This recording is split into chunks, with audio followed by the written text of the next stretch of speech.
अब सवाल यह है, हमारे देश का नाम किस राजा के नाम पे पड़ा था? राजा भरत। तो हमें तो बोलना चाहिए भरत पिता की जय। हमारे देश का नाम किसके नाम पे पड़ा? राजा भरत के नाम पे। तो हमें क्या बोलना चाहिए? भरत पिता की जय, भरत पिता की जय, भरत पिता की जय। हमने भरत पिता की जय नहीं बोला, हमने क्या बोला? भारत। पूरी दुनिया में कोई एक देश बताइए जहां कहा जाता हो माता की जय। अमेरिका माता की जय बोला जाता है क्या? पाकिस्तान माता की जय बोला जाता है क्या? अफगानिस्तान माता की जय बोला जाता है क्या? फ्रांस माता की जय बोला जाता है? सिंगापुर माता की जय बोला जाता है? या भूटान माता की जय बोला जाता है? या बांग्लादेश माता की जय बोला जाता है? या नेपाल माता की जय बोला जाता है? कोई एक देश बताइए जहां उस देश को माता की जय करके बोला जाता हो। पूरी दुनिया में 200 देश हैं और उन 200 देशों में केवल एक देश में भारत माता की जय बोला जाता है। क्यों? क्योंकि हम आदिकाल से माता को पिता के ऊपर रखते हैं। इसलिए हमारे यहाँ नाम पहले गौरी फिर शंकर है, पहले राधा है फिर कृष्ण है, पहले सीता है फिर राम है। इसलिए मैं कहता हूं हिंदुत्व ही मानवता का धर्म है। हिंदुत्व केवल भारत का धर्म नहीं है, हिंदुत्व पूरे विश्व का धर्म है। और पूरे विश्व को बचाने के लिए पूरी दुनिया को हिंदू ही बनना पड़ेगा। वसुधैव कुटुंबकम। पूरी दुनिया में 6,500 भाषाएं बोली जाती हैं, 1,000 से ज्यादा रिलीजन है। किसी एक रिलीजन में या किसी एक भाषा में मुझे वसुधैव कुटुंबकम का पर्यायवाची मिला ही नहीं। पूरी पृथ्वी एक परिवार है, वसुधा एक कुटुंब है, ऐसा केवल और केवल हम बोलते हैं और हमारी संस्कृत भाषा में लिखा हुआ है। बाकी 6,499 भाषाओं में वसुधैव कुटुंबकम का पर्यायवाची नहीं है। हालांकि अभी माननीय प्रधानमंत्री जी ने उसको वन अर्थ वन फैमिली कहा है अंग्रेजी में, लेकिन उस एक शब्द के लिए 4 शब्द उपयोग करना पड़ा, फिर भी वो भाव आ नहीं पाया जो वसुधैव कुटुंबकम का भाव है। दुनिया में 1100 रिलीजन है अशोक जी। उन 1100 रिलीजन में किसी एक रिलीजन में नारी तू नारायणी का पर्यायवाची नहीं मिलेगा। पश्चिम वाले आज की डेट में जेंडर जस्टिस, जेंडर इक्वालिटी की बात करते हैं। वो कहते हैं महिला पुरुष एक समान है, और हमारे यहां अब से 10,000 साल पहले भगवान मनु ने कहा महिला पुरुष एक समान नहीं होते, नर तू नारायण नहीं होता, नारी तू नारायणी होती। आज के 10,000 साल पहले भगवान मनु ने मनु स्मृति में क्या लिखा? जननी जन्म भूमिश्च स्वर्गादपि गरीयसी। आज के 10,000 साल पहले भगवान मनु ने मनु स्मृति में क्या लिखा? सर्व मंगल मांगल्ये शिवे सर्वार्थ साधिके, सर्वे भवन्तु सुखिनः सर्वे सन्तु निरामया। 1100 रिलीजन में अगर इन 5 वाक्यों का कोई मुझे पर्यायवाची दिखा दे, फिर मैं मान लूंगा कि सारे मजहब एक समान होते हैं, सारे पंथ एक समान होते हैं। ये सबसे बड़ा झूठ है, ये सबसे बड़ा फ्रॉड है। जैसे सारे पेड़ एक समान नहीं होते, जैसे सारे पक्षी एक समान नहीं होते, जैसे सारे पशु एक समान नहीं होते, वैसे ही सारे मजहब भी एक समान नहीं होते। ये जो मजहब इंसानों के द्वारा शुरू किए गए हैं, उनको जो जो ठीक लगा वो उन्होंने लिखा। इसलिए सारे रिलीजन एक समान नहीं होते। अगर एक समान होते तो फिर तो सारे रिलीजन में, सारी रिलीजियस बुक्स में वसुधैव कुटुंबकम होना चाहिए था, नारी तू नारायणी होना चाहिए था, यत्र नारस्तु पूज्यते रमन्ते तत्र देवना होना चाहिए था, सर्वे भवन्तु सुखिनः सर्वे सन्तु निरामया होना चाहिए था। नहीं है। यह भारत का संविधान आपको जान के आश्चर्य होगा, यह संविधान हमने 10 देशों की नकल करके बनाया था।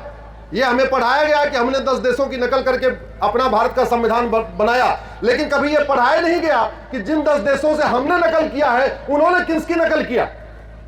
आपको जान के आश्चर्य होगा, जिन 10 देशों के संविधान की नकल करके भारत का संविधान बना, उन 10 देशों ने हमारे वेद, हमारे उपनिषद, हमारी मनुस्मृति, हमारी भगवत गीता, हमारे रामायण का अध्ययन करने के बाद अपना संविधान बनाया।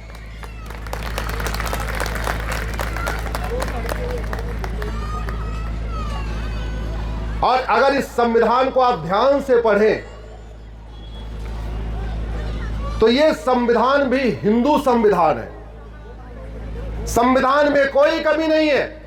इस संविधान की व्याख्या करने में गलती हो गई, और गलती क्यों हुई इसको समझिए। गलती इसलिए हुई कि संविधान की व्याख्या करने का जो अधिकार दिया गया वो हाई कोर्ट और सुप्रीम कोर्ट को दिया गया, और सुप्रीम कोर्ट तो शुरू हुई देश के स्वतंत्र होने के बाद। उसके पहले भारत में प्रिवी काउंसिल थी। प्रिवी काउंसिल के सारे जज अंग्रेज होते थे। अंग्रेजों को धर्म और रिलीजन का डिफरेंस नहीं पता। वो सोचते थे धर्म का मतलब रिलीजन, रिलीजन का मतलब धर्म।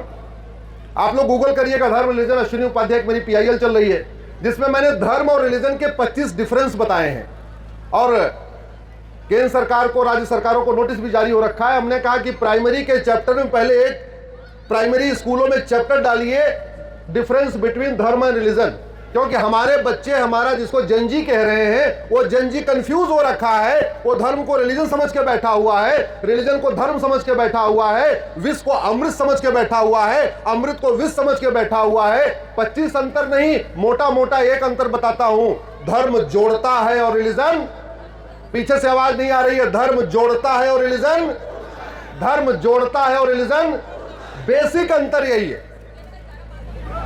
इसलिए मैं कहता हूं अब समय आ चुका है, सनातन धर्म क्या कहता है इसको हम समझें और हम सनातनी बने। मैं आप लोगों से कुछ सवाल पूछूंगा, मेरा आग्रह है मंच पे भी उसका जवाब दें और सामने से भी जवाब दें, और जोर जोर से जवाब दें क्योंकि माइक इधर लगा हुआ है जिससे आपकी बात यहां तक पहुंचे। भारत का संविधान कहता है सब लोग एक समान हैं। अगर जिन किताबों में, जिन मजहबी किताबों में लिखा हुआ है सारे इंसान एक समान नहीं होते, क्या उसको भारत में पढ़ने और पढ़ाने की छूट दी जा सकती है क्या? जोर से बोलिए जरा। भारत का संविधान कहता है equality, justice, liberty, fraternity, unity, national integration.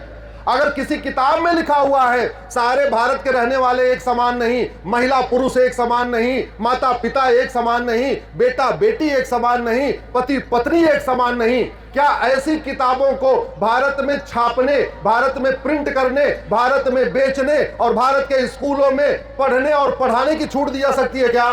जोर से बोलिए जरा। ये मैं कोई संवैधानिक बात नहीं कर रहा हूं, मैं कॉमन सेंस की बात कर रहा हूं। अरे भैया, जब भारत संविधान से चलता है तो संविधान विरोधी किताबें भारत में कैसे पढ़ाई जा सकती है? पढ़ाना चाहिए क्या? आवाज उठाइए, लिखिए, बोलिए, आपस में डिस्कस करिए, जहां जहां समझा सकते हैं समझाइए। जब देश संविधान से चलता है तो फिर संविधान विरोधी किताब कैसे हो सकती? आर्टिकल 14 कहता है equality before law, equal protection of law. इसका मतलब सब एक समान है।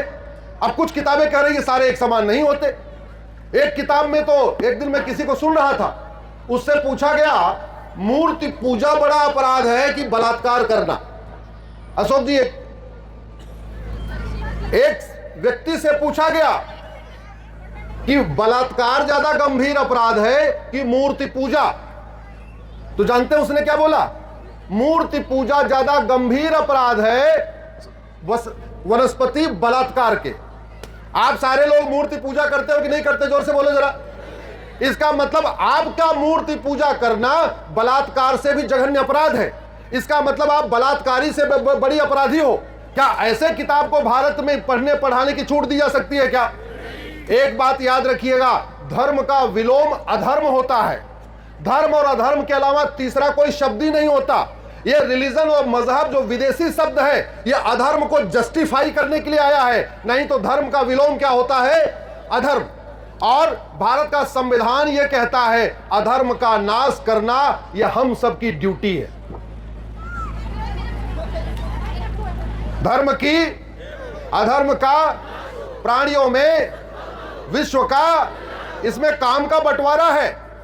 धर्म की जय करना समाज का काम है, अधर्म का नाश करना शासन का काम है। लेकिन शासन अधर्म का नाश तभी करेगा जब समाज उठ के खड़ा हो जाएगा और शासन से बोलेगा अधर्म का नाश करो, हमें अधर्म नहीं चाहिए, हमें पूरे देश में, पूरे भारत में केवल धर्म ही धर्म चाहिए। और याद रखिए, डेमोग्राफी बदलेगी तो अधर्म बढ़ेगा। ये देख लीजिए अपने बगल में क्या हो रहा है। बंगाल के दो टुकड़े हुए, एक बना ईस्ट बंगाल, एक बना वेस्ट बंगाल। वेस्ट बंगाल हमारे हिस्से में है, ईस्ट बंगाल बन गया बांग्लादेश। आज वहां बांग्लादेश में अधर्म बढ़ गया कि नहीं बढ़ा? जोर से बोलिए जरा। वहां पे धर्म का नाश हो रहा है कि नहीं? वहां अधर्म का बोलबाला बढ़ा कि नहीं बढ़ा? ऐसे ही पंजाब के दो टुकड़े हुए, ईस्ट पंजाब हमारे हिस्से आया, वेस्ट पंजाब पाकिस्तान बन गया।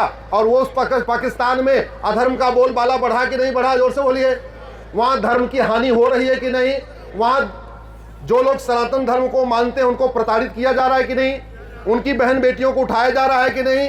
क्या बहन बेटियों को उठाते समय ये देखा जा रहा है कि ये ब्राह्मण है, कि ये क्षत्रिय है, कि ये वैश्य है, कि ये दलित है? ये देखा जा रहा है क्या? नहीं।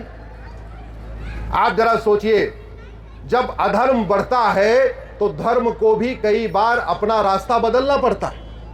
आडवाणी जी को अपना मकान दुकान खेत खलिहान छोड़ के भागना पड़ा, जेठमलानी जी को अपना मकान दुकान खेत खलिहान छोड़ के भागना पड़ा, इंद्र कुमार गुजराल साहब को अपना मकान दुकान खेत खलिहान छोड़ के भागना पड़ा, मनमोहन सिंह जी को अपना मकान दुकान खेत खलिहान छोड़ के भागना पड़ा, राज कपूर, यश चोपड़ा, प्रेम चोपड़ा, सुनील दत्त, प्राण, गुलजार, मिल्खा सिंह, सबको अपना, लाला अमरनाथ, मोहिंदर अमरनाथ, सुनील दत्त, सबको अपना मकान दुकान खेत खलिहान छोड़ के भागना पड़ा। कोई गलती थी उनकी क्या? जोर से बोलिए जरा। क्या गलती थी? केवल मूर्ति की पूजा करते थे। क्या गलती थी? केवल हिंदू थे। अगर ये गलती और ये सोच उस समय थी, ये सोच अभी खत्म हो गई क्या? जोर से बोलिए। ये अधर्मी सोच खत्म हुई क्या? इसलिए कह रहा हूं, अधर्म की सोच खत्म करने के लिए सभी धर्म की धार्मिक लोगों को एकजुट होना पड़ेगा। इसलिए मैं कहता हूं, जागो हिंदू जागो। लेकिन अब केवल जागो हिंदू जागो से ही काम नहीं चलेगा, क्योंकि हिंदू जाग के धर्म की जय करेगा। अधर्म का नाश को किसको करना है? जोर से बोलिए जरा। शासन को, सांसद को, विधायक को, मंत्री को। इसलिए जागो हिंदू जागो के साथ साथ बोलना पड़ेगा, जागो विधायक जागो। जोर से बोलिए, जागो विधायक, जागो सांसद, जागो मंत्री, जागो सरकार, जागो गांधीवादी, जागो अंबेडकरवादी, जागो पेरियारवादी, जागो लोहियावादी। सबको जगाना पड़ेगा। क्यों? एक मैं आपको दूसरा उदाहरण देता हूं। बाबा साहब अंबेडकर यहां के बन गए लॉ मिनिस्टर। एक उनका कंपटीटर था, वो भी लॉ मिनिस्टर बनना चाहता था। भारत में उसको जगह नहीं मिली, वो जाके जिन्ना से मिल गया। जिन्ना ने उसको लॉ मिनिस्टर तो बना दिया। जैसे भारत के पहले लॉ मिनिस्टर हुए बाबा साहब अंबेडकर, वैसे पाकिस्तान के पहले हुए लॉ मिनिस्टर जोगेंद्रनाथ मंडल। पूरी दुनिया में सबसे लंबा रेजिग्नेशन लेटर जोगेंद्रनाथ मंडल का है, 26 पेज का। आप सोचिए, 26 पेज की तो कॉपी होती है, यहां जोगेंद्रनाथ मंडल का रेजिग्नेशन लेटर 26 पेज का था। और वो लॉ मिनिस्टर हो के क्या लिख रहा है? मैं चटगांव पहुंचा हूं, 300 घर जल गए हैं। मैं ढाका पहुंचा हूं, यहां 200 बहन बेटियों की लाश पड़ी है। मैं यहां पे सिंध पहुंचा हूं, यहां इतने लोग मारे गए हैं। अब मैं यहां कराची में हूं, इतने लोग मारे गए हैं। और फिर अपने रेजिग्नेशन लेटर में क्या लिखता है जोगेंद्रनाथ मंडल? मेरा थानेदार मेरी बात नहीं सुन रहा है, कलेक्टर मेरी बात नहीं सुन रहा है, भीड़ घर हिंदुओं का घर जला रही है। और ये करते करते जब देख लिया अब उसका कुछ नहीं होने वाला, वो सत्ताजीवी था, सत्ता की खातिर उधर गया था, लेकिन 6 महीने में उसका सत्ता से पेट भर गया। उसके बाद भाग के आया, यहाँ पे बेनाम जिंदगी जी के खत्म हो गया। केवल सत्ता की खातिर उसने असम के एक कई हिस्से को बाद में पाकिस्तान में मिलवा दिया था, और सत्ता की खातिर उसने कुछ हिस्सों को पाकिस्तान मिलवाया। वो तो यहां भाग आया, वो बेचारों को कन्वर्ट होना पड़ गया। इसलिए अब समय आ चुका है हम इस बात को समझें कि हम तब तक सुरक्षित हैं जब तक भारत में हिंदू बहुसंख्यक है। लेकिन बहुत तेजी के साथ घट रहे